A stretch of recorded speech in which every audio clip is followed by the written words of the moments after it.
The foam is starting to fall off the walls. It's almost as if my own studio is telling me, you know what, B.O., it might be time to fold up shop. ACNFers, sometimes the best idea you can come up with is the thing you wish you had when you were starting out. That's what Pitch Club is at welcometoPitchClub.substack.com. I was such a frustrated freelancer, not knowing how to pitch, not knowing how to get any traction. So Pitch Club is that thing that 2010 me would have used and would have loved. Pitches ranging from agent queries, feature stories, and off-the-cuff, unhinged essay pitches, and more. And I just dropped my book proposal overview, audio annotated by me, of course, to mark 1 year of Pitch Club and 1 year of The Frontrunner. Forever free. You read a little, you listen a little, you learn a lot. Welcome to pitchclub.substack.com. Come. One time he came in the studio and he's like, what are you working on, Papa? I said, well, I'm working on my book. He goes, it doesn't look like you're working on your book. It looks like you're working on your computer.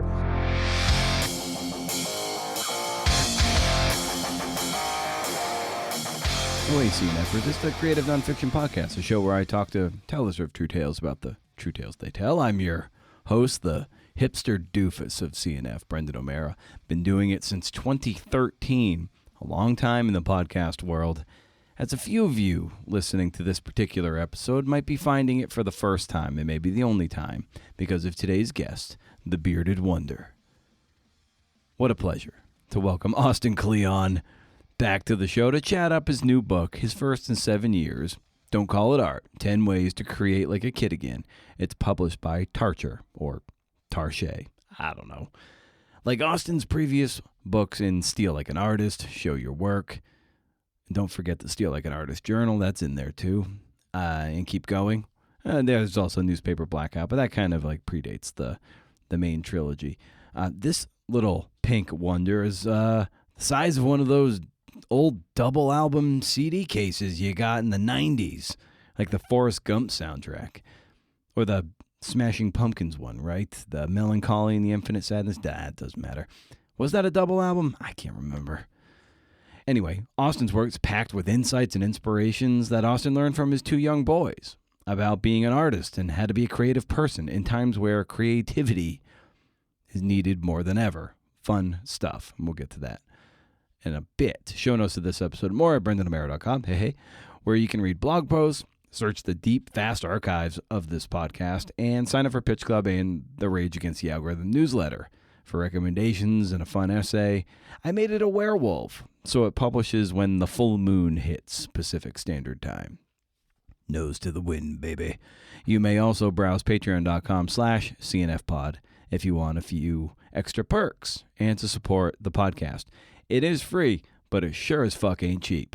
So Austin is, he's funny, he's irreverent, sometimes cranky, but almost always inspiring based on his posture in the creative world. The stuff he curates and his generosity in sharing it is a big reason his Substack audience is 309,000 people strong. And as of this taping, number 5 in art and illustration on the stack. You can also learn more about him at austinkleon.com, where he frequently blogs, though he's turned the dial down on some of the blogging he did at his website in favor of the paid audience for his Tuesday newsletters. His regular free one comes out on Fridays, been doing that for a long time, but the Tuesday one is relatively new. And that kind of helped keep him afloat, so to speak, while he was writing Don't Call It Art. And we talk about that a little bit in the show. I've been plugged into the Kleon verse since about 2014, right when Show Your Work came out. And he made when he was making appearances, say, on Creative Live with Chase Jarvis. So it's been cool to see the arc of his career to date and to have a conversation with him about it. Fun stuff. So in this episode, we talk about place and his Ohio roots, the farmer approach, the idea of uncertainty, knowing less as he gets older, getting back to that thing, the most punk thing Metallica did. What if Austin is the apprentice now? A revelation from Fiona Apple. How his paid newsletter helped cook the book. Researching in the open, knowing what weight class he's in, being interesting and helpful, going full on beast mode.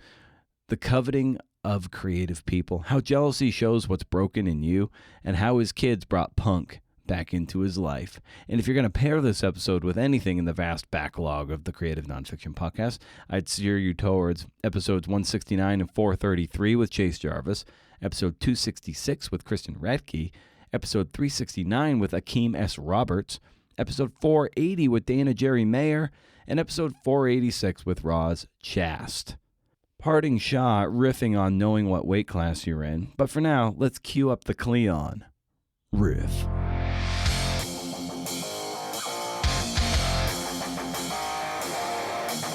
We're gonna do this. It was all people being like, bro, I just drank 2 40s and that was crazy. For fuck's sake, at least we tried. This doesn't look very fun. This is going to have to interest somebody somewhere other than me.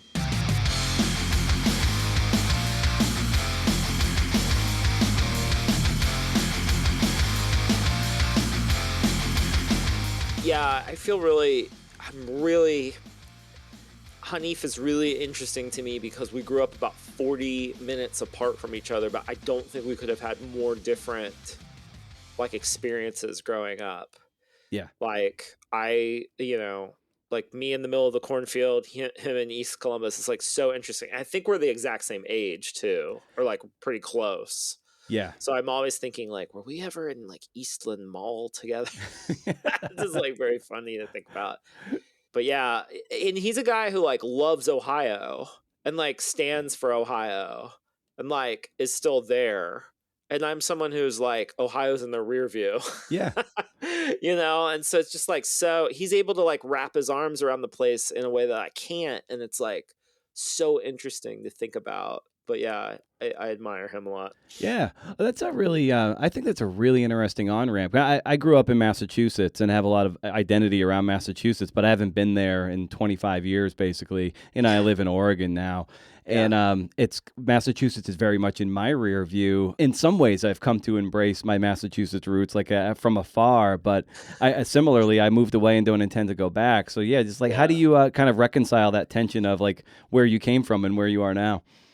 Yeah, I don't know. I mean, it's so weird. I've been in Texas for 18 years, I think, but I think I still fundamentally feel like a Midwesterner. I mean, I just feel I think it's my kind of have this kind of farmer approach to life that just you show up and you do the work and you just see what comes up, what grows, Yeah. I've actually thought a little bit about this because I've actually still never seen Oklahoma, but I know that there's a song in Oklahoma about the farmer and the cowboy. And Brian Eno has this thing where he talks about he thinks you're either a farmer or a cowboy.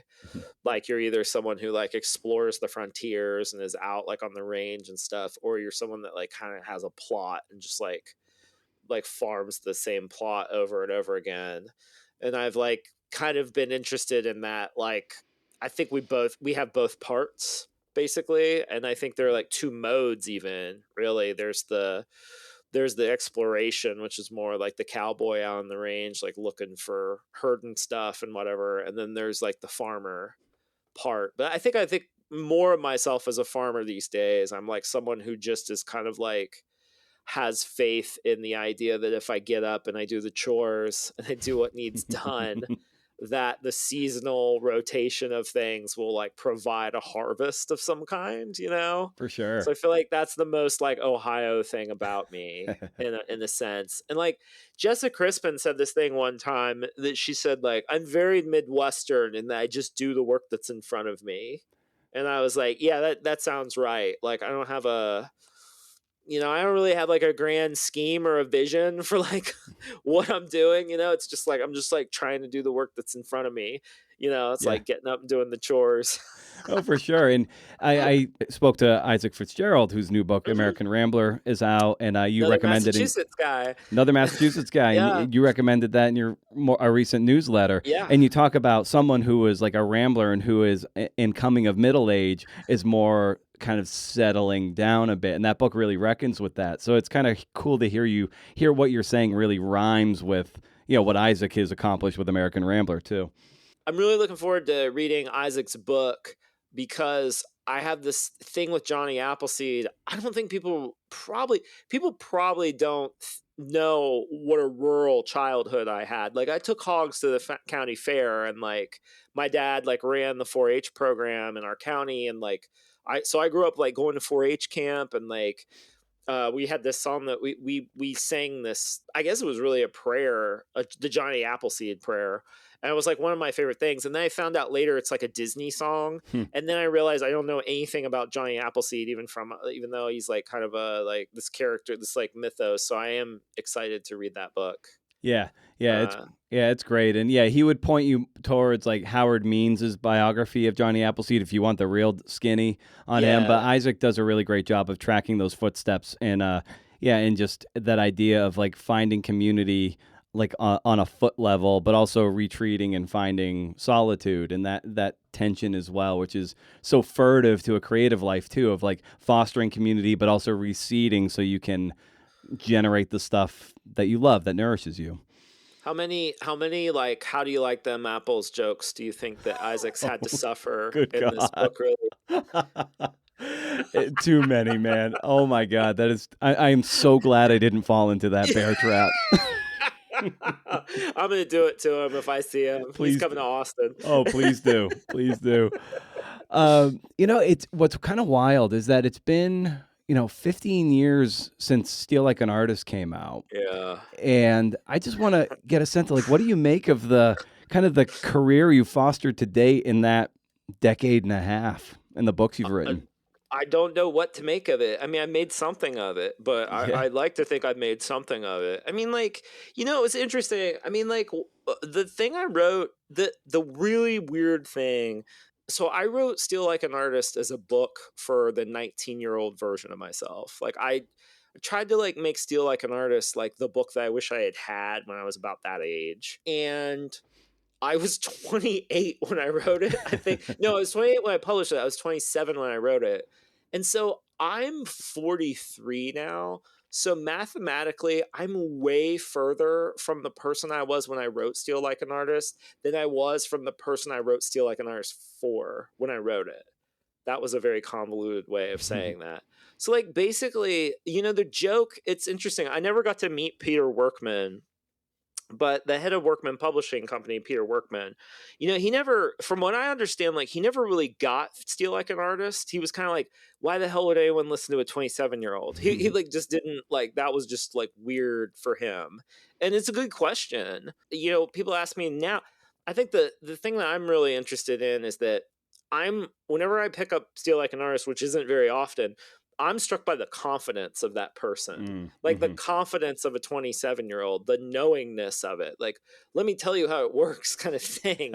I'm really grateful to him that he got it down because like now I could never write a book like that now because I'm not certain about anything. And if anything, I feel like my books have gotten more and more interested in the idea of uncertainty and of not knowing. Landing at this place now with this book, which is explicitly about not knowing, explicitly about going back to being a beginner, and explicitly about what it's like to be around people who are new to the world and how absolutely creatively juicing it is to be around these little cavemen, artists, scientists, people who are just like they're aliens. They just landed, and they're trying to figure out the world, and they're so good at it. Yeah. And so that's, I think, the thing that I if you want to talk about the journey, I think for me, it's like just knowing less. Weirdly, like knowing how much I don't know. And I think that's part of maturing too, is you're just like aware of how much you don't know. And then really trying to get back to, I'm 43, kind of like midlife, mid-career now. And it's like trying to get back to that, like, what is that thing, like what was that thing that brought you to this? Like, I always think it's interesting that the Beatles recorded Get Back. Let It Be was supposed to be called Get Back, and there's that great Peter Jackson, like, documentary. And they were, they weren't even 30. And they were already thinking, like, what was this like when we just got together and, like, played as a band, And I'm, like, interested in that. I think the artist has to do that, like, over and over again in their lives. It's like, because to really make good creative stuff, I think you have to go back to that place of not knowing and that void and that kind of like formless, shapeless zone you have to be in for something new like to appear. You know what I mean? So For that's sure. a long-winded way of saying that like I feel even more bewildered. I feel much more bewildered now than I did. There's a great Mary Ruffalo line where she says, the minute I figured out the world changed. Yeah. And that's how I'm feeling now. It's like, oh, I was so sure of everything now. But being really comfortable with uncertainty and realizing that like uncertainty is the fuel. It's the stuff that you really want to learn to run on as a creative person. Yeah, the audacity of a creative person in their 20s it leads to special stuff. It really Yeah. does. Like obviously I'm wearing Metallica shirt, my favorite band. Like Yep. their best work was when they were like 20 to 25 before the Yep. Black Album, and it's just like, how do you churn that out? And it's because you just have this assuredness and an unbridledness. And then Yeah. as their career progressed, they had to hook up with Rick Rubin to kind of get back to their roots because they over intellectualized it, and they're like, and he convinced them, be like, all right, you're not big Metallica. You're gonna be get back to your Master of Puppets roots and pretend you're in a battle of the bands and no one knows who you are. Yeah. And that turned into Death Magnetic, which is flawed, but it got them back to their 20s. Got them back to something. Yeah. Like the line I read from Ruben that I thought was good was he was like, "What music do you make if you're not Metallica?" Like, Yeah. you know what I mean? Like if no one knows who Metallica, or maybe that was it. Like nobody knows who Metallica is.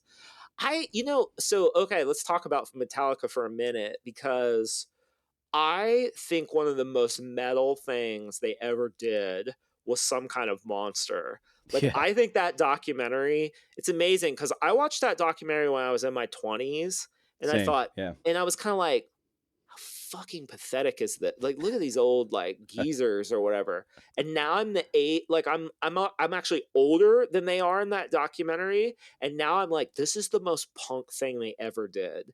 Like, doing this documentary where they're like letting this crew watch them be like bitchy and like talk about how their rehearsals are like organized around their kids and like dropping them off at school and stuff, and like talking about their kids and their like young dads and stuff. Now I'm just like, oh my God, I watched that like pretty recently because I was trying to figure out if I could mine any of that for Don't Call It Art, but like I was really, it was one of those things where, do you ever put a documentary on in the background because you're like, oh, I'm gonna like do email or whatever and just have this documentary on? And I was like, well, I guess I'm watching this whole documentary now. Yeah. I just thought it was so cool, Oh, but for yeah, sure. now I'm like, that's like one of the most metal things they did. There's that great there's that guy that's like working with him. And he has that great like sign that like on the door of their studio, and so it's great. I like anyone who's listening, if you haven't seen Some Kind of Monster, even if you don't like Metallica or think you don't, like, you should watch that. It's wild that Metallica greenlit everything, gave total creative independence to the filmmakers too, and didn't Incredible. put their editorial stamp on it. They say, no, you make the movie that you want to make. And and like James Hetfield seems like someone to me who's really done the work. Like, you can always tell these old guys that survive, like, they've done the work, they've gone through it. They're like, they've been there and back, so it's like they're a band that's like more interesting to me. Like, if you had asked me if I like Metallica in my like 20s, I'd be like, whatever, but like they're even more interesting to me now, actually, which is how I know I think that's how like art is really interesting. It's like if it gets more interesting with time. Big time. There's a moment in Don't Call It Art where you have this Nick Cave quote of like, you don't go out for the ideas, you let the ideas kind of come to you. Yeah. And I love that quote. It's one of the many things I highlighted. And just for you, when did the idea of Don't Call It Art come knocking on your door? I mean, I've been trying to write this book for 10 years, which is like really like, it's kind of depressing to me in some ways, but in other ways, it's like, it's such a good example of how I just saw a Virginia Woolf quote today where she wrote in her diary where she was just like, I'm going to try to let this book be like a fruit, and I'm going to let it like ripen. And I'm going to like ask it to be picked kind of thing. This idea of like something ripening and like I had the idea for the book like pretty much the minute I had a toddler. Like the minute my firstborn started drawing and like really making stuff, I just thought, my God, this is incredible. Like this is just so fun. This is like, and I'm talking like probably like 2 or 3, I'd say. Like I was just like, wow. And of course, like I'd spent a lot of time reading about, I'd spent a lot of time reading, books about, child development and kids and art and kids art and homeschooling and education, like all this stuff. So I was like pretty primed for it. But so like the kids showed up at the same time that Steal Like the kid showed up. So my first kid, Owen, he's 13 now. So he showed up the same year as Steal Like an Artist. So because Steal Like an Artist came out in 2012, so he showed up in October. Steal Like an Artist came out in March. So like the books and the career and the kids were kind of at the same time. So like we were very much in parallel play. Like I was trying to do the books, was trying to make my art, and then they were coming alive and like doing their stuff, and like and there was this sense that like we had this kind of like symbiotic thing going on where like I would come in from the studio and Owen would literally look up at me and be like, "What did you make today, Papa?" And I'd be like, "Oh, I don't know. I checked email." He's like, "Well, look at everything I made today." And, he'd show me all his drawings. And then one time he came in the studio and he's like, "What are you working on, Papa?" I said, "Well, I'm working on my book." He goes, "It doesn't look like you're working on your book. It looks like you're working on your computer." So it's like, so these kids were like, there was this kind of sense that I wasn't the artist in the house anymore, that these kids were the real artists in the house. And so that's when I got this idea, like, what if I'm the apprentice now? Like, what if I'm the person who needs to learn from them? Like, what if you let the beginners take over and you take notes from them? So that was like a very early on thing. And then what happened was I was working on this book called Extraordinary because I was like, I love the idea of like, how can you find like, I think there's a Ruth Asawa quote where she's like, artists are just ordinary people that figure out that turn the ordinary into the extraordinary or something like that. So I was playing along with that. And then Trump happened and the world went like, this is like 2016. My kids were like probably, let's see, they were 4 and 1, 4 and 2.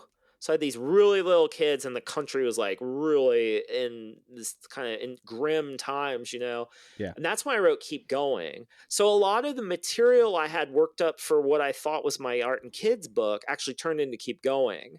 And there's stuff about the kids in that book. So Keep Going was kind of a detour. And then after Keep Going came out, I was like, okay, I'm going to write the kid and art book. And it was 2020. And it was February, and I felt very confident. I was like, "Oh, these kids, I got it. I got the youngest in preschool, and the other one's in first grade, and like this is great. I'm gonna write this art and kids book now that they're in school. It's a new era or whatever." And then the pandemic hit, and I was like, "Oh, shoot, right?" So then I had to I just told my agent, I was like, "I can't do this. I can't write about the kids while they're in the house."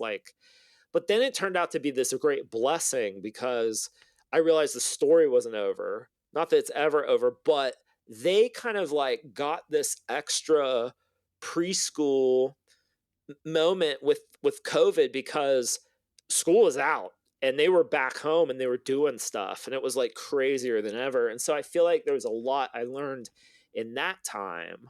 And so that ended up being a gift.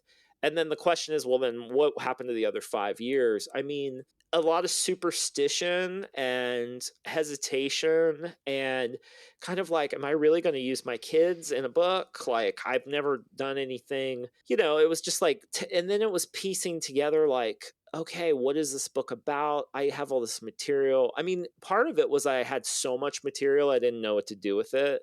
And it's like, what do you do with this book? And then it just took me like a really, really long time. I worked with my wife a lot. Megan's my first reader. She edits everything, the first pass and everything. So she's just like, we really kind of cooked this book together. So it's just been like a decade of watching these kids grow up and just like trying to take stuff from them and do it in my own studio. And finally I realized, I was listening to this is like the longest answer ever. I'm sorry. All good. I All was good, man. I was listening to this interview with Fiona Apple. She was like talking to this guy, and she was like, "Oh, well, somehow she let the interviewer know that she buys parenting books and reads them." He's like, "What?" He's like, "But you don't have kids, do you?" And she's like, "No." And he's like, "Are you thinking about having kids?" She's like, "No, no, no." She's like, "I just figure, I figure like, you have to parent yourself. She's like, I figure, I could get some tips about like whatever." He goes, "So you're the child and the parent?" And she's like, "Yeah, don't you always have to be?" And this light bulb came on in my head, and I thought, there's something there to that. I was like, and then that just kind of like, that's it, right? That's the book. Because what I wanted to teach, I was like, okay, I learned these things from my kids. They taught me how to treat myself. And then I'm going to teach the reader how to do these things. So like learning to care for my kids and their like kind of creative spirits or whatever, I suddenly was like, wait a minute, why am I not doing this stuff for myself? And now it's like, wait, if I could do this stuff for myself, then I can teach readers how to do this too. Yeah. So it's like this like 2-step process, right? The kids teach me, and then I teach the reader. And then and it just like took a really long time, more than the other books, And I think like, I would have loved to not take so long, but I also like, it's just kind of a gift to take that much time and really make it what you want it to be. And so, yeah, I don't plan on taking so long again, but when, we never know what happens. Yeah. Oh, for sure. And you bring up your wife, Megan, and in the acknowledgments, you're right. You're like, Megan, who did so much work on this book at every single stage, that she deserves a co-author credit. Every writer needs an editor, and I'm lucky to be married to a great one. He's like, I thought it'd be easier this time around, and I'm sorry. Maybe next time. Yes. Yeah. I mean, like, the suffering that poor woman in my life goes through, but she loves, I mean, like, she's kind of like, she's really come to that work, and she's actually doing some editing for some other writers right now. And so it's been like really, she just has a real knack for it. She's not someone who wants to be in the spotlight. And so she's just a great, as I'm sure it's like editing is almost like being a therapist, but you get to fix things. Like, like, I mean, like, you never can really fix a person, but you can fix a manuscript. Like, and so like, I think it's really cool work for her. But like, this was just one, I just, it's so hard, when you have kids, you just don't care about anything else more than you like care about your kids. And the idea of exposing them at all was just like really difficult for me, like and really difficult for all of us. So it was interesting. Like, I don't think of this book as actually being about them that much. I mean, they're obviously the center. They're the impulse for the book, but they're like, it's more like snippets of them. They're not like a through. You know what I mean? Like, it's not like all about them. Sure. It's about me. But it was just like, it's so hard as a parent to, and I was so, I read about all these artists who use their kids in the work and how sideways that can go and stuff like that. So I think a lot of hesitation on my part was like, just that thing. The other thing I'll say very candidly is that my newsletter really turned into an income source all of a sudden, which it hadn't been. It turned into an income source about like 2021, and that bought me some more time to really cook the book the way I wanted to.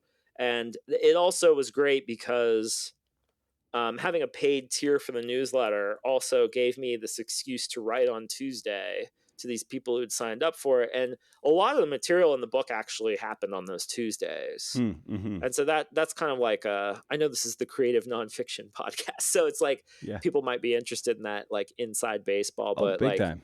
It's interesting to like have that space. I'd always wanted a column. I'd always thought that would be like really hard, but really great for me, because I'm a person who, we're talking about the farmer thing. I'm a person who likes to show up over and over again. It's more important to have frequency than it is to have like a lot of time for me. Like, it's always been important to have like a regular routine, and that seemed to yield better work than like huge bursts of like time and effort, you know?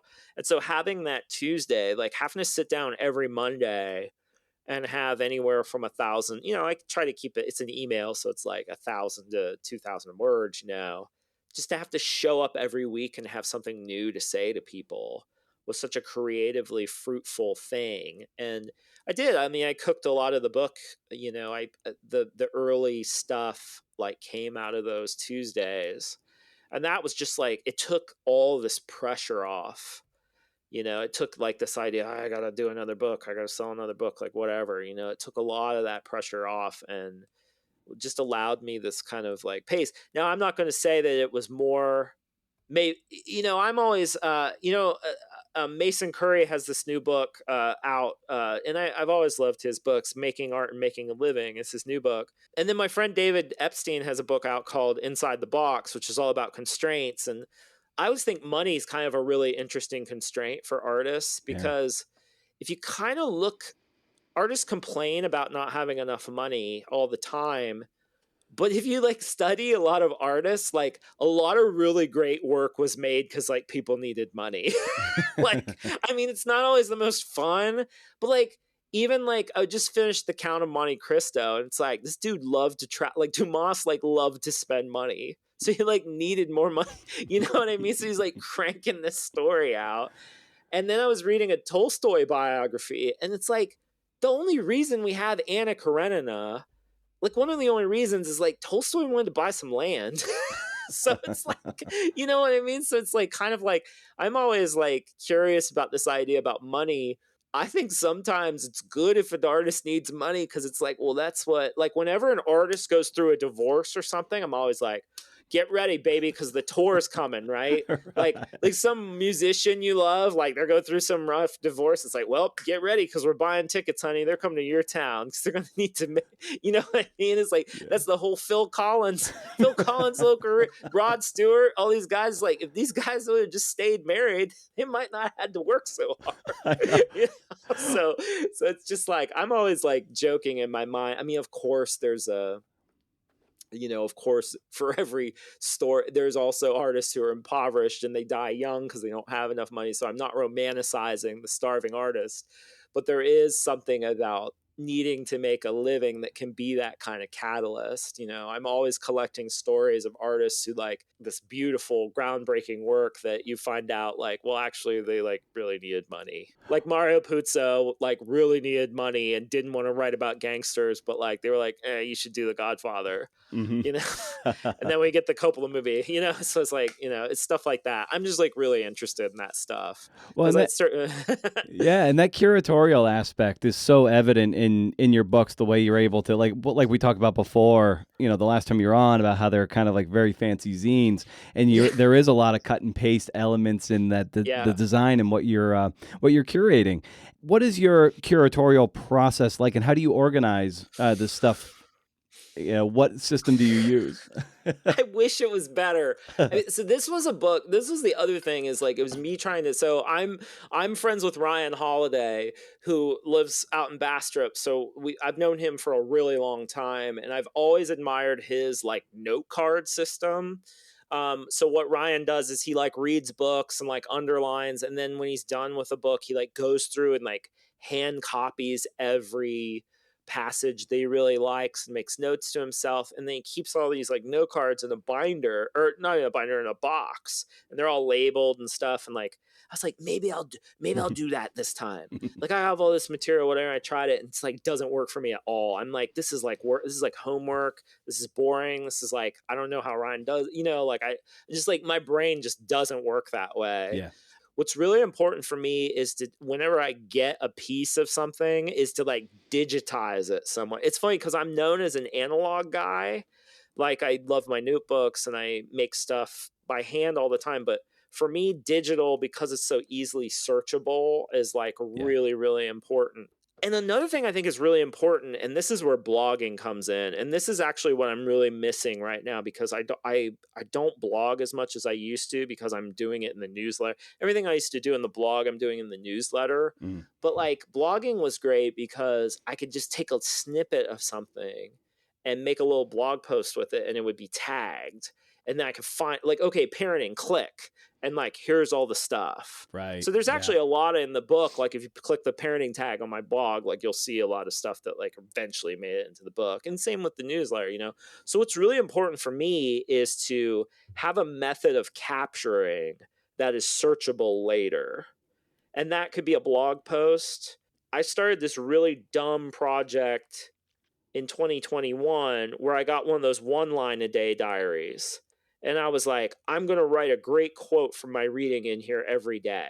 And I did that. And I did that for 5 years. The value of that process was I finally started a commonplace folder on my computer. So I retyped all that stuff into this commonplace folder, and then I could do a full search on that. So just like stuff like that. But for me, like what's really important is to, when you come across something interesting, I love to put it out. Like, you know, a lot of writers are like, oh, I'll put that in my file and file it away or whatever. I like to try to turn it into something right away, like a newsletter or like even a tweet or something. You know what I mean? Like I like to turn it into like a little piece of content and kind of like research in the open while I'm working. And then I have this like it's kind of like working in public, you know, you just like have this big searchable thing. But then for the quotes in this book, it was way easier to come up with good quotes because I had this like commonplace file. So I could just like search kids or search children, dads, moms, or, you know, whatever, you know, and like stuff would just like come up. So yeah, I think next time around, book wise, for me, digital is just like, it's just too hard to keep track of things analog style, and I'm just not, I can't do the note card thing. I love note cards. I love the idea of having note cards and shuffling them around. I just like can't do it. Just like doesn't, it's not, I think the thing for me is that the process has to be a little wild. It has to be a little playful. Like I really can't work on books like, if it starts feeling too much like homework, like I just don't want to do it. It just it drains me. So there has to be a little element of wildness and discovery in the process. And, you know, at the end of the day, you got to sit in front of your stupid word processor and just type, you know, like that's, I could research all day. And I know every writer goes through this, but the real rubber of the road is when you put one sentence after the other, you know. But I think the books, like, it feels very like the books are kind of like, I feel kind of, at first the books were almost like an accident, you know, it was like, it felt like an accident, like that they happened the way they did. And now it's just like, I feel really lucky to have this form because it's just kind of like the best depiction of how my brain actually works.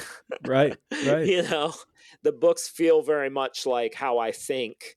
And then, so that makes me happy, you know, because I want the books to feel like I always like books where you feel like you're hanging out with someone, you know, like you're hanging out with a person that's really interesting and you're getting the world through their lens. And so, and that's what I like from the books that I love. And so that's what I try to do in my books. Yeah, what I love about a good essay collection or your books as well, and some of the best compliment I can pay to people who write books like that I admire is just like, oh, this book, you were good company. And it's like that book is on your good date. Yeah, for sure. Yeah. Like totally like, oh, cool, I'm going to get to hang out with Austin in this book for, you know, however long it takes you to read it. And it's like set it down and come back to it. Be like, oh, cool, let's go get coffee together in this book.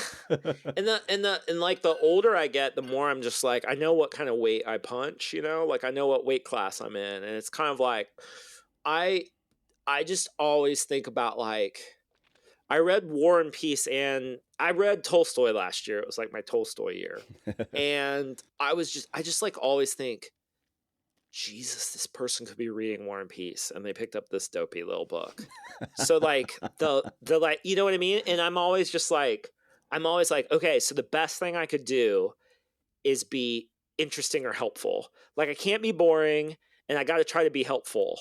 Go, right? And that's like everything comes from that sense of like, okay, like, and for me, like my books, this is an absurd thing to aspire to, but like I want my books to feel like the punk albums that I love. Like I want my books to feel like the Ramones. Yeah. Like, I want my books to feel like Wire's Pink Flag. Like, I want them to have this kind of like quick, fast, but dense. Like, you want to listen to it again, like you want to read it again because you're not sure that you got everything because it was so quick, Yeah. And so that's like what I'm really, that's what I think it's always good to know what people's delusions are when they're working, like what they're trying to achieve, whether they achieve it or not. It does tell you something about where they come from. But, and I've psychoanalyzed myself as someone who really grew up and wanted to be like Green Day. Like when I was like 13, like I wanted to be Billy Joe,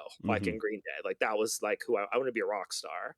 And I wanted to make music and I wanted to make albums and whatever. And I've realized that like I'm someone who puts out like square books with a track list on the back, basically. Yeah. It's about the size of a jewel case too. Yeah, like it's exactly like a CD, and so I've like made my peace with that. But I think as a musician, I think about pacing, and I think about ordering, and I think about dynamics. And so it's just like really, I think, that's what I want. I want that. I also want that Marshawn Lynch beast mode. I got really into I didn't know who Marshawn Lynch was for a long time, and then I have some friends who are really. I'm not into football, and some friends are like, "Oh, you gotta like watch these clips." And then David Shields did a documentary about him, which I think is incredible. And I think it's just called Marshawn Lynch: A History. But he has that great beast mode line where he's like run through an MFer's face. Yeah. You just run through it, they over and over and over again. They're not going to be able to take it, and I feel that kind of like, I want to just like, I feel that way about the work too. It's just like, I feel like that with the newsletter, because I know a lot of people read the newsletter that don't read my books. And I just am like, if you just keep showing up, eventually you'll have something for these people and you'll get them. I'm like, I'm going to get you eventually, So like but I think this is like kind of interesting, like with people, like what are your delusions when you write? Like, what are your, like, who are your heroes? Like, who are you like trying to channel and stuff, So like, for me, it's like, because I really have to these days, like I said, the older I get, the less confident I am and the less sure I am of myself. So I really have to like pump myself up a lot to think about, putting out work. It's really funny. I mean, I think these are the people that I'm like, okay, what would Marshawn Lynch do? I doubt anyone thought I would talk about Marshawn Lynch in this conversation, but I like this. We're talking about Metallica. We're talking about Marshawn Lynch. Like we're talking about, I dig this. Nice. Yeah. Well, and it kind of like echoing what you're saying about the way Ryan's organizing system is. And, there's a moment in the book where you're like, resist seeking out too much instruction from others. Try to figure things out on your own. And I think this speaks to, like, I love talking about routines and stuff of that nature, but it gets into like routine porn, and sometimes you just got to like do it yourself, find out what works for you. A lot of people pepper you with just like, what pens do you use or what routines do you do? And I know that frustrates you to no end. But like, what people are trying to get to something. What do you think is the core frustration maybe you're seeing in others who are like seeking that kind of answer from someone they admire, like yourself? I think, people just want, they want to, I really think that people are activated by other people's work. I mean, I wrote a whole book about it, right? Like, I mean, we get in with people, we see someone's work and we're just like, I want some of that. I want that. Like, there is this kind of like coveting that happens with creative people where you see someone like, when I met Linda Berry and I started reading her work, I was like, I want this. Yeah. I want this woman's, like, I really sucked her soul out if I could, you know what I mean? Like, I want this, I'll have what she's having, right? It's the Harry Met Sally thing. And then you just think, well, if I know what Linda writes with, if I know what they like, there's a sense that like, if I get the gear, like everybody knows, like if you're a musician, you're like, well, what kind of amps do Metallica play out of? What kind of guitar? I gotta get that stuff, But like the point is that you gotta. This is why it's so important to have a lot of different heroes, because the minute you won't have more than one hero, you're like, well, the way to really do it is to have like a dozen people, and then you start putting them together conceptually, like, well, what would they make? So if I paired Linda Berry up with Metallica, what kind of music would they make? You know what I mean? I'm just using that as a goofy example. Yeah. But like it's that, but we're going back to this, like, I think that people just like, I don't know, we're so conditioned for it now. And people present themselves online as like, they're kind of like, I don't know, we're just this culture that's like, you just like, the answer must be out there for us. Like you can go on YouTube and figure out how to fix your toilet. You can go on YouTube and figure out like what to do with your kid who's crying at 3 a.m. You know what I mean? There's like all these other fixes. We think, well, surely there must be a great fix for my creative work. Yeah. Even though the fact is that like there's no fix and there's no problem really. I mean, it's your own stuff that you just like have to work out. I will say that I'm getting more like patient with what kind of pens do you use, because I'm just kind of like, you know what, like I wanted to know that stuff too when I was starting out, and I'm curious about it too. So I try to be a little more patient, because I think they just like, you just like really have to take it as a compliment, And I think that's something that as I get older too, I'm able to be more, I think my sense of self, as uncertain as I am now and how much more, I do feel more of a sense of self at 43 than I did when I was 27. And so like, I'll give you a really like concrete example. People used to come up to me at signings and be like, I'd thought all this stuff before, but you just put it down in words like in this way that like really clicks. And I used to be, and instead of hearing that as a compliment, I would hear, I thought all this stuff before. Yeah. You You're know just what a I mean? hack. Oh, really? Yeah. You thought all this stuff before, huh? But now I'm just like, that's like the ultimate compliment to me, because it really, my idea for, there's one kind of, there's so many different kinds of writers. For what I do, like a lot of what I'm doing is I'm just taking things that people have said a million times before, or I'm taking things that people already think, and I'm just finding a way to say it that really gets them. I talked to someone just today who was like, I feel like I know all this stuff in the book, but I just forgot it. Like I Yeah. need to remember, right? And I was like, great, yeah, that's a huge like, yeah, this is a book about remembering. What was it like when you were wee and small and you didn't have all these problems, like, and you just let her rip, like, that's what so yeah, I'm just like more like, yeah, I'm trying to be like more patient too, and just know that like everyone, when you're like starting on a journey, like you need the gear, you need to figure out what you need. Like my dad, this is really random, but I was thinking about my wife just went past with a wheelbarrow. She's working out in the garden. And I always, whenever I see a wheelbarrow, I think about my dad, because my dad, when I was about 15 or 16, after my parents got divorced, my dad bought this like 20 acres out in the middle of nowhere where we lived. It was just this junky piece of land. And I just remember going out there with him and him being like, check it out. And me being like, what the hell is this? What are you going to do with this? Like there was a little building on the property, and the fire department, he got the fire department to come out and burn it down as practice. So like, that's the quality we're talking about of this like place, but the point is, the first piece of equipment he ever bought was a wheelbarrow, because he had to go around and pick up all these rocks before he could like terraform the place basically. Yeah. So every time I think about, I always ask myself like he started with a shovel and a wheelbarrow, and now when I go out to his like little mini ranch, he has all this gear, but he still has that wheelbarrow. Right. And so I'm like, you got to kind of figure out, well, what's the equipment that I have to start with, So I'm always asking myself, like, well, what's my wheelbarrow and what's my shovel? And I'm like, well, that's easy. The wheelbarrow is the notebook and the shovel's the pen, Yeah. The pen's what you dig with, and the notebook's where you put the stuff to move it around, So, But that's the kind of thoughts I have now, and I always love talking to Dad about his wheelbarrow because, and I think that tells you something about me too and how I grew up. It's like it took me a long time. We started this conversation talking about Ohio and being from a place rather than being in a place. The older I get, the more I realize that I grew up around people who did things with their hands and were intensely creative, but they were creative in all the ways that the world doesn't necessarily recognize or honor, and certainly the fine arts world doesn't honor.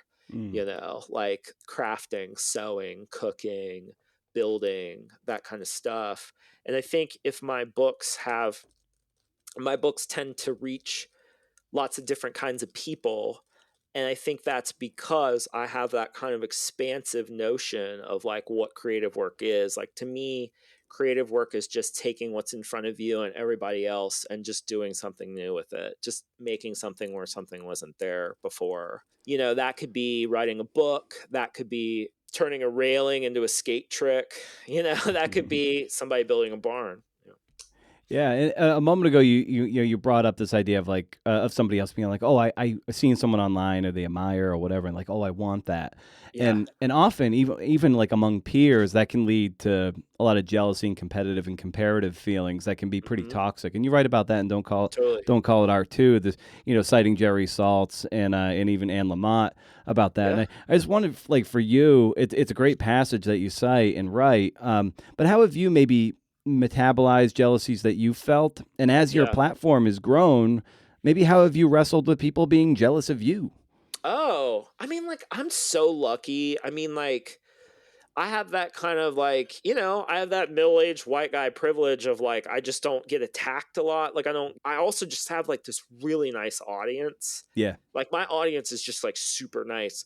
So I don't really have people coming at me that much, which is like just this beautiful thing that I like acknowledge and I am super grateful for it.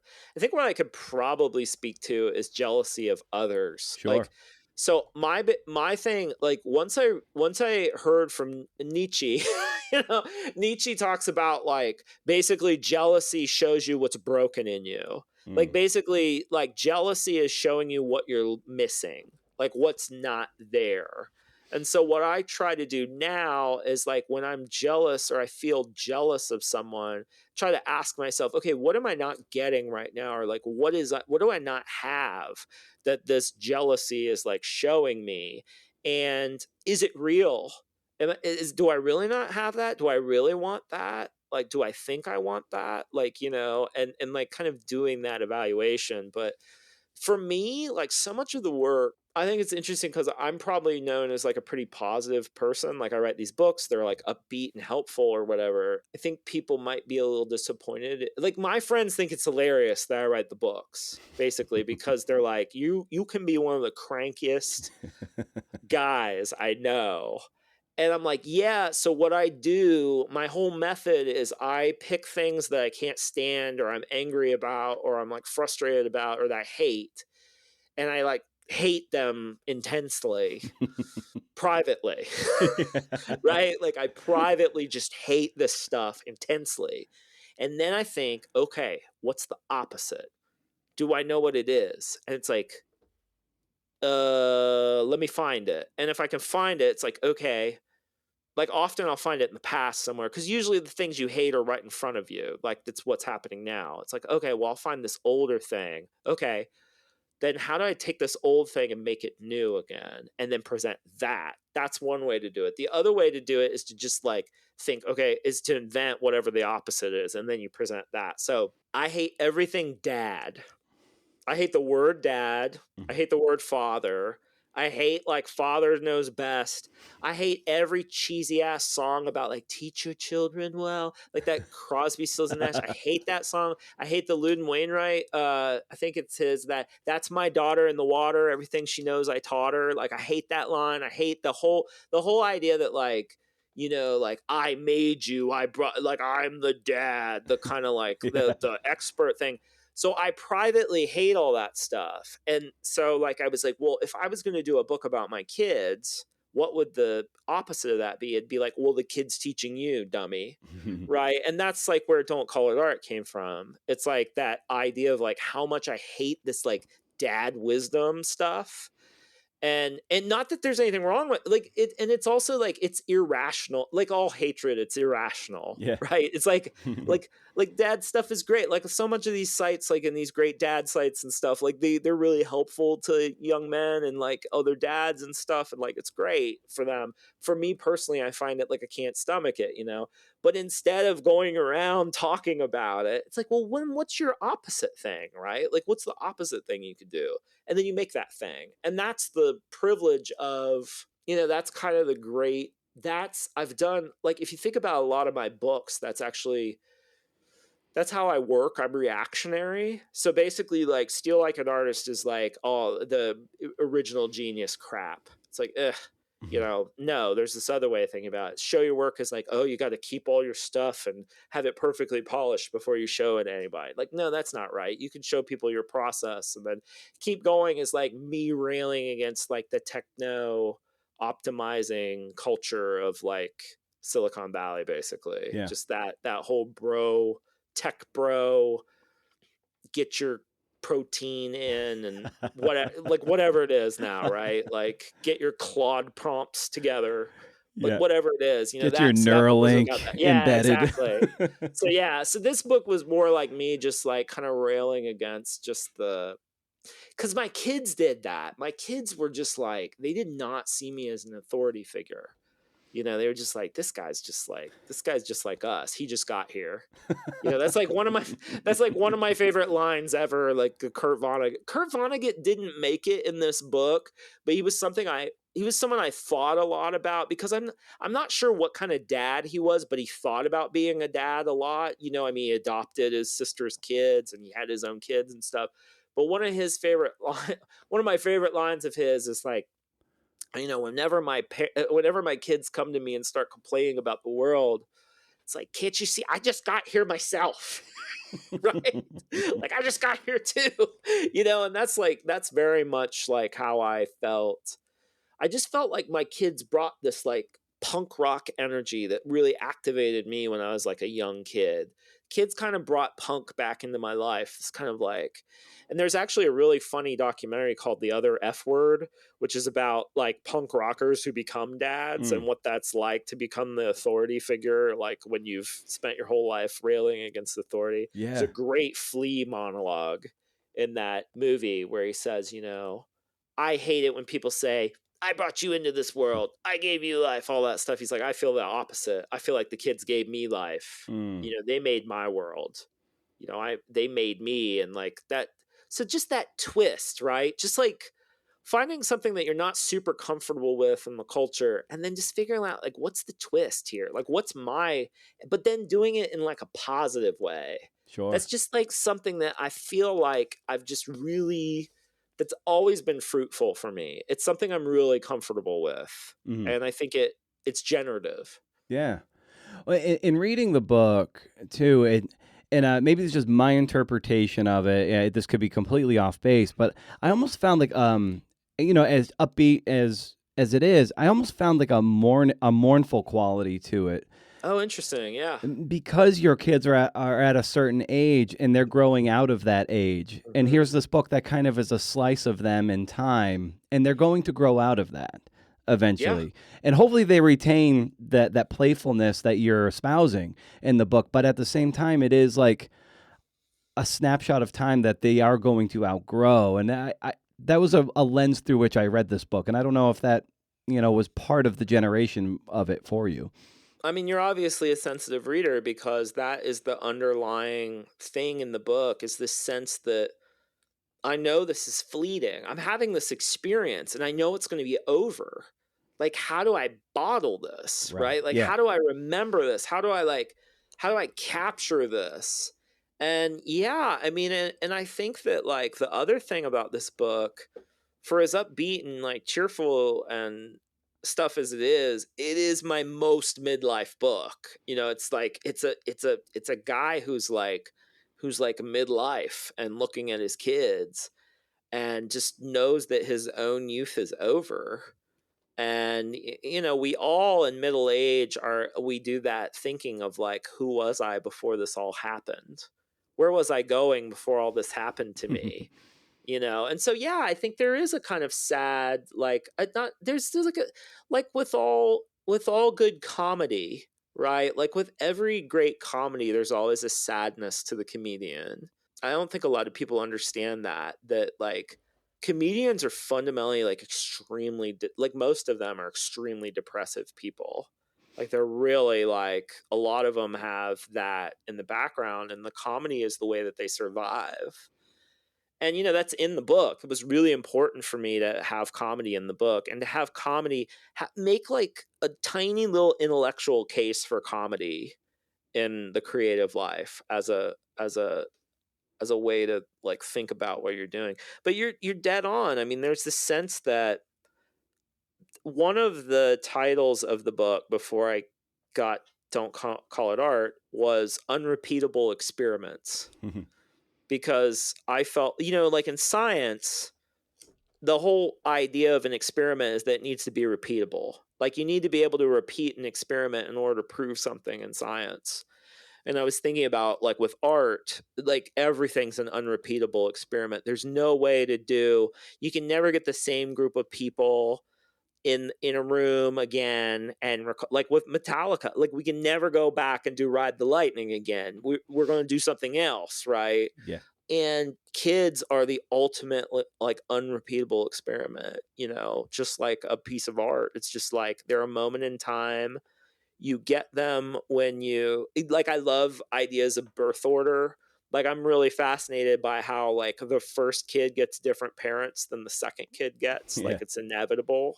And yeah, so this idea of unrepeatable experiments, I just wasn't able to get it in the book somehow. But that was like one of the early titles, because it was the sense like we just get to do this once. Like this is just like a one-off thing, and then it's going to be over. But the cool thing is like it's not over. That's what's really cool. Mm-hmm. It's like my kids are, they're tweens now. The oldest is a teenager. He's 13, and they're still making stuff. And I just like every day when I see my oldest in Logic Pro doing a track, and every day when I see my youngest drawing in a sketchbook, I think this is a good day. They're still at it. There's a woman I know, her name's Courtney Bird, and she works at the Institute for Stuttering here in Austin. Both my kids are people who stutter. And she said this, and I said, one time I was talking to her about the kids, and I said, well, that hasn't happened yet. And she looked at me and she said, if we do our work right, there is no yet. And I thought that was a really, God, I thought, gosh, you're an upbeat lady, but no, I was really, there is no yet is like one of my, she gave me this great gift, because that's kind of one of my like inner mantras now, is like, I was such a doomer. I think one of the problems with being a imaginative person is that, and people don't talk about the problems of imagination enough. Like when you're an imaginative person, you can dream up beautiful things, but you can dream up the worst things too, Sure. And so this idea that there is no yet is really important to me. It's like just this idea. It's like all the things I learned about, ways to treat them. I'm still using those, like my youngest brought some artwork home from school the other day, and my wife made the mistake of doing the thing that we write about in the book, which is she said, oh, is this that's a cool, he was making like food sculptures like Oldenburg, like in art class. And she says, oh, cool, is that a chicken nugget? And he's like, that's a macaroon. And then she did the exact thing that we had learned when they were younger, like don't say, oh, is this, say, tell me about this thing, right? Yeah. And so we're still learning, we're still like failing, it's like, so it's just like nothing's over and there is no yet, that was kind of a, but like, yeah, it's I'm a person who's like, I'm a long-term pessimist, short-term optimist. Like I think we're all doomed, and like I know that I you get 80 years at best probably, like, and so I'm just all about the day and the possibility of the day and what you can do with it, and then the way the days stack up. You know, that's like how I get through life. I guess that's the farmer in me. It's like you get up tomorrow and do the chores. Yeah. So yeah, thanks for pulling that out, because I do think, you know, it's weird. I know you've talked to other writers and they probably said the same thing, and readers might be bewildered by this, but it's like once the thing's done, you're like, what is this? I know. What the hell is this? Yeah. I mean, there's what I thought it was, but like, what is it now? And that's the beauty of like hearing about your book from someone else. You know, it's like, yeah, tell me. Like when you say this might be a misreading, I'm like, there is no misreading, because like the book you read is totally different than the book someone else reads. That's the beauty of the books. You know, War and Peace is the same book, Yeah. but we read it. If you give it to 100 people, there's 100 different War and Pieces, you know, and that's the magic. That's the whole deal, right? That's why we love these things. That's why we love books. It's like, yeah, so thanks for that gift. Yeah, of course, man. That reading. Oh man, I feel like I could talk to you for forever, and I want to be mindful of your time. So like, just the last thing that I love asking guests is just for a fun recommendation of some kind for the listeners. Yeah. That's just anything you're excited about. So I would just pose that to you, Austin, as we bring our conversation down for a landing. Pick a classic that you think you know, that you haven't read, and read it. Like, just, this has been such a rich year for me. I've just been going really, as the news just gets, you know, it feels very 2018 to me right now. Yeah. Like, this is very like, you're in it and you know that maybe it'll end at some point, but I don't know. Like, so you just like, I think the greatest antidote to the onslaught of news and the crushingness of it all is just to read old books. I read all the Sherlock Holmes books. I thought cool. I wasn't a Sherlock Holmes person. I thought like, Sherlock, whatever. But they became these like, I just read a story every night, and I read all the novels. I've read every single Sherlock Holmes book now. And so I feel like they live like, so now Watson and Sherlock, they live in my head or in my heart or wherever. But then I read Don Quixote on my 40th birthday. Like when I turned 40, Don Quixote is the best midlife book ever, because it's literally about a guy at midlife who just reads too much and like loses his mind. But it was interesting reading Don Quixote. It was interesting reading Sherlock Holmes after reading Don Quixote, because you're like, oh, Sherlock Holmes, this is Don Quixote. This is the duo, the pair. You know, and then I reread Lonesome Dove, which I read years ago, and I haven't read in a while. And that's not like a super old book, but 85, you know? Yeah. And I was like, here it is again. Here's Don Quixote. Like, here's like Woodrow and Woodrow and Augustus. Here's this. So it's just this thing of like, you think you know this stuff, but you just like don't, you know, and it's just so much fun. So my recommendation for people would be like, is to pick an old classic that you think you know, or and to just like give it a chance. But the Sherlock Holmes stories are, I cannot, you think, oh yeah, Sherlock Holmes, whatever formula, but the writing is so good. Like Conan Doyle is such a good, his sentences are so good. Yeah. He's so good at painting a picture and just like, and getting the vibe of like that Victorian London. I loved them. So yeah, Sherlock Holmes, Don Quixote. I read all of Montaigne's essays. Montaigne is like so fun. I mean, you'd be surprised how much he talks about his penis. You know, it's like stuff like that. You know what I mean? It's just like, here's this guy from like 400, 500 years ago, and he's like talking about his kidney stones and erections and like, you know, being in his body, and then thinking about his cat and like, am I playing with my cat or is my cat playing with me? You know, so I'm a big proponent of the classics. And the other thing I'll say to try to tie it into my book somehow is read children's classics.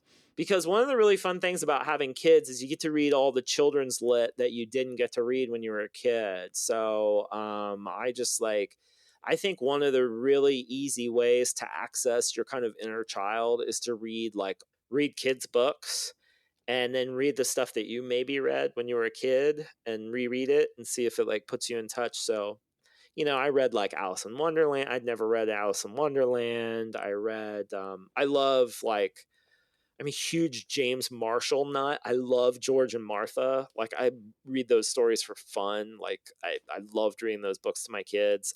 William Steig is like, oh my God, like Shrek. Like this is, again, Shrek is a classic that people think they know because they've seen the movie. You don't know Shrek. Like, you need to read Shrek. It's incredible. So sorry, I obviously have a problem with brevity when I'm talking. That's what the books are it's for. great. And I don't have kids, but Ferdinand the Bull is love that. I love the idea of just being so cool to sit in a field and look at flowers and stuff and be like, that's a good day to sit out there. You don't have to be butting heads and being all toxically masculine among the herd. You can just be out there looking at flowers. Killer.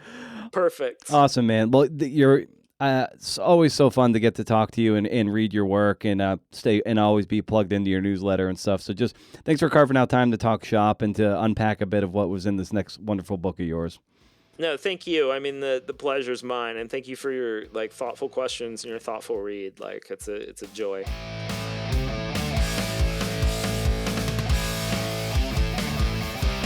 Yeah, awesome.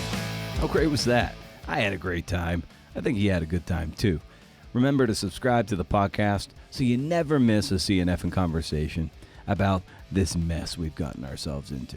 Follow the show at Creative Nonfiction Podcast on Instagram, and be sure you're signed up for the werewolf that is Rage Against the Algorithm newsletter, and for Pitch Club at welcometopitchclub.substack.com if you want to get better at selling stories.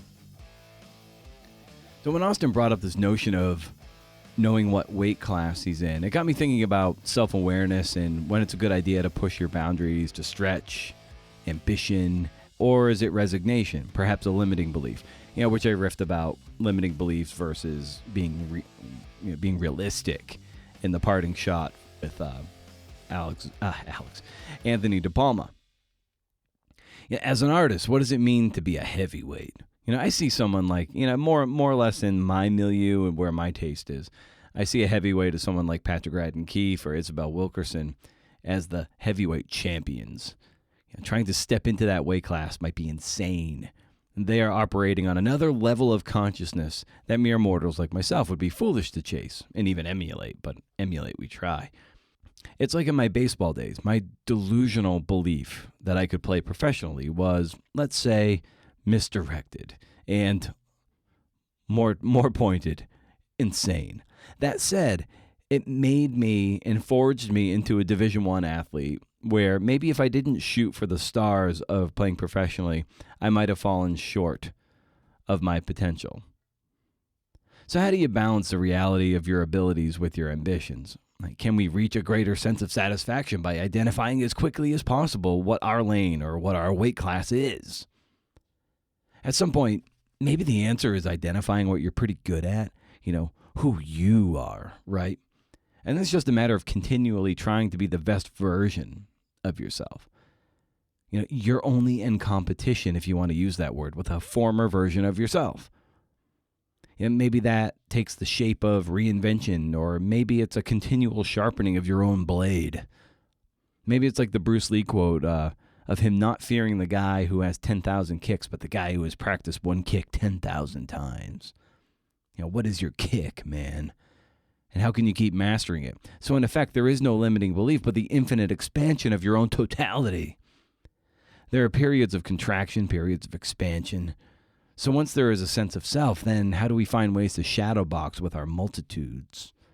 Maybe we have to doom scroll our own infinite feed and be bombarded with our own self. And how freeing is that, really? To not be uppercutted by highlight reel after highlight reel. It's just too much for one brain to take.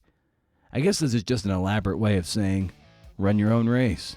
Compare yourself only to yourself, and fuck the rest of them. So stay wild, CNFers, and if you can't do, interview. See ya.